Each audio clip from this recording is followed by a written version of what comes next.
Today we're going to teach a family tradition from the Robertson household that I learned from my mother. And we, on Christmas morning, will have Christmas breakfast, and Mom will make a souffle. And so she taught me how to make a souffle. Brave woman, that lady. But when you learn how to do it, it actually gets quite easy. What kind of souffle is it? Mom tended to make the cheddar cheese. I make the gruyere with Parmesan. What we're trying to do, though, is not have it overly complicated or a huge amount of work. We're going to try to get this down to where within an hour's preparation time, you're going to be able to cook a marvelous souffle for your family with all the other trappings that we'll show you. And late Christmas morning, take a break, have a wonderful brunch together, and enjoy the day. That is great. That's the best part of the whole morning. Ready to start cooking? I'm ready to start. All right, first you have to make the souffle base. Start off with half a stick of butter. Okay. You put that in a warm pan. You're not trying to make this too hot. You're trying to make this never brown. You just want this melted and slightly bubbling. Temperature control on this is really crucial. If you've got an electric, my recommendation is take it periodically off the heat so you're not overheating it. You simply want it melted. You simply want it melted and slightly frothy and bubbling, like you see there. Any wonderful butter. It needs to be whole butter, not margarine. And I prefer the unsalted. That way you can control the amount of salt. You then take 5 tablespoons of flour, and you gradually add this in. You're not trying to do it all at once. And you let the flour come into the butter, and you take a whisk. And when all 1 tablespoon is incorporated, you come back at it again. And this is a gradual thing. What you're trying to do here is cook out all the flour so you don't have a flour taste. You just want the effect of the flour, which is sort of the binding agent that allows things to come up nice. Smoothing that in with each couple tablespoons that you put in there. You love this blonde color. All right, and then you just sort of let it sit and get happy. Really? And just be in there. For how long? Just for about a minute or so. And all you're trying to do is cook the flour so it doesn't have that sort of chalky flour taste. And it has this wonderful golden butter taste. Awesome. So that kind of dissolves it a little bit. Okay. Now you add some flavor components as it's cooking and just a pinch of fresh nutmeg. You're not looking to make it real nutmeggy, but just a pinch of that. And then a pinch of cayenne pepper. Cayenne pepper? Oh, yeah. That looked like a little more than a pinch. That's my pinch. A little pinch of salt. Okay. Salt just brings out flavor. And then you mix all that together. Next ingredient is the milk. Here you go. Is that warm? It's warmed. You need it warmed. And then you gradually add this in, and you'll see something that happens with it. Okay. With the milk, you're trying to get the sauce to boil. And you see it coming together? Okay. And for you at home, this is what you're trying to do. It looks kind of like... mashed potatoes almost. Yeah, or like that's a good one, mashed potatoes. And you just keep gradually adding in the warm milk and stirring. And the reason you gradually add is that if you do it this way, it won't lump. Okay. And you can smell the nutmeg. I can. That's wonderful, isn't it? Just that little pinch. That's amazing. Well, the freshly grated is the key to nutmeg, and now it's starting to look like real thin mashed potatoes. It stays smooth. That's really great. And now you let this come to a little bit of a boil. And you just take it easy, and you're having a nice Christmas morning. If there's any milk or flour on the side, you can always scrape it down in. One of the biggest secrets for making a souffle to rise is let your eggs be at room temperature, which means leave them out the night before. A room temperature egg will fluff a lot better than something that's cold and refrigerated. It does something to the egg whites that is not healthy. Okay. All right. Now comes the cheese. This is about a cup of gruyere. That's your favorite? That's one of my favorites. Oh, and this is like a quarter cup, half cup of the Parmesan? Parmesan, all freshly grated. And you just let the heat of the sauce come into that. Okay, the fragrance of that is pretty good. You're getting hungry already. All right, now turn the heat off. Okay, completely. Completely.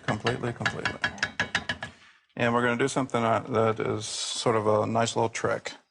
You've got 6 egg yolks. Egg yolks, You're going to need 8 egg whites, 6 egg yolks, and you put your whole cheese mixture in here because you don't want to create scrambled eggs. So you use a little bit of the warm sauce, and you mix this together and stir it. And this is called tempering. And you do this because you don't want scrambled eggs. Okay. Make sure everything's proper temperature, matching temperatures. You want to use a spatula for this stuff because it really helps make sure you get it all. Okay, so you're just mixing that now all into one sauce. Right. No heat. This is all on its own, and we're all good. This is now a souffle base. Okay. And you're done. I'm done. And that's easy, isn't it? Well, yes. What are those egg whites for? Those egg whites are for this mixture. Okay. Oh. Now, the secret to egg whites is, again, make sure your eggs have been out all night, that they're room temperature, and you gradually bring it up to speed. When it gets to be a stiff peak, shut it off.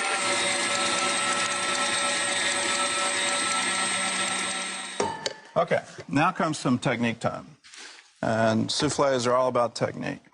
You take about 1/3 of this, 1/4 of this, and you just plop it right into there. So gradual is kind of the name of the game of this, right? It's gradual incorporation, gradual whisking, and then the ultimate is how to fold at the end of the game. And this, you just want to fully incorporate these egg whites into this using a whisk. You're not trying to keep the egg whites. You're trying to add fluff and volume. Really? All right. You got your egg whites? Mm-hmm. You pour directly into the middle. And you scrape all that wonderful sauce into the middle. Boy, that just grew about 4 times. It's going to grow some more in the oven. And the whole goal with a souffle is to keep the air in. Inside, okay. Now you put your spatula in this directly in the center, and you fold. Mm-hmm. You turn. So you're just going to fold, turn, fold, and you see how that process cuts up the whites, mixes in the sauce. But doesn't take the air out. But at the same time, you keep the air. And at the end, you still have your egg whites. Wow. You still have all that wonderful goodness, but they're surrounded by sauce now. Awesome. And that's the key to a souffle. Now. And that's going to fit in there, huh? Yeah. If you have leftover, it's okay. Okay. Now, what did you do to that? Butter and then Parmesan grated, and that creates a nice layer where it won't stick to the pan, and the Parmesan will get nice and crusty. Ooh, and the crusty parts of her souffle are the best parts of the souffle. So. Wonderful. Okay. Just pour. Just pour. And now all the stuff that's at the bottom comes out, and you want that in sort of in the middle on top. Because that'll get a sort of a crust to it as well? Yeah. You can take your spatula and sort of smooth it over. You don't want don't push down the stray air, things. Just smooth it over, edge it over. And then the final trick. Okay. And that gets the... Settling it in there. I do caution you that because these are so good, 1 will not be enough.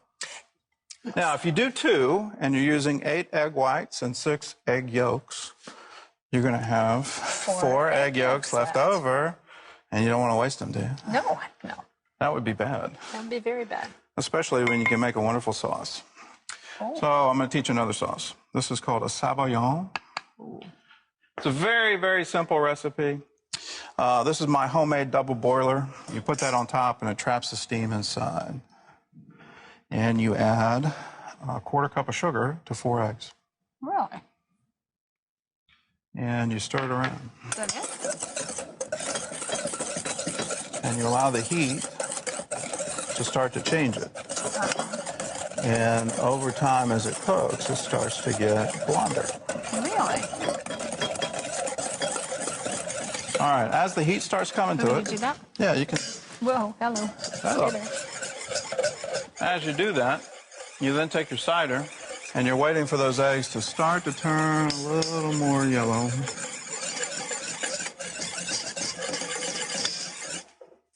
Then our souffles are done.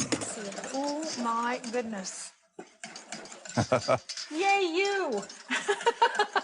You get the award. Wow, that is unbelievable. Don't drop If you want to make a Christian joke, you can say, "He is risen." Great Easter dish. Great Easter dish. He is risen indeed. Tell you what, let's just turn that off. It's getting there. Just let it. It's good now. Okay. Let's let it. It needs to thicken up a little bit more. Okay. All right, the second is the trick for bacon. Is it's real easy. You take any kind of baking sheet that's raised, cover it in tin foil, and you just lay the strips out and bake it for 20 minutes in an oven at 350. Beautiful. And it comes out like this every single time, with every one straight and perfectly cooked. And it's a great way to cook a lot of bacon for a lot of people. 40 minutes, did you say? In 20 minutes. 20 minutes in 350. Okay. Well, just watch it and see. Okay.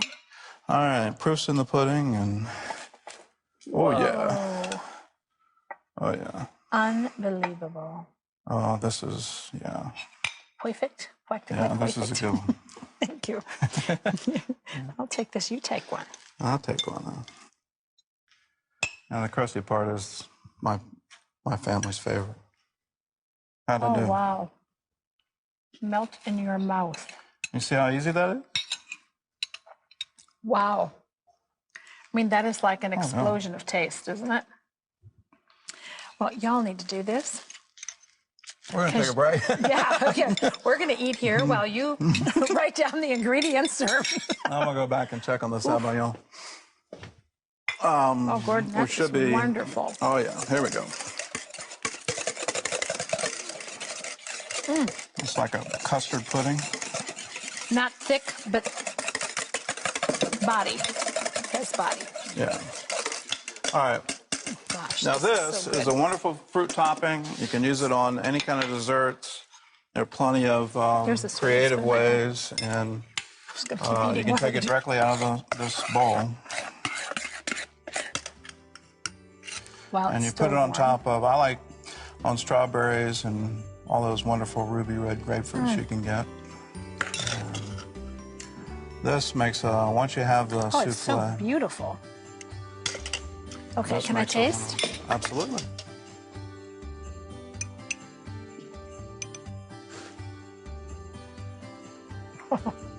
It's fabulous. And you can have a very Merry Christmas. I'm having a very Merry Christmas right today.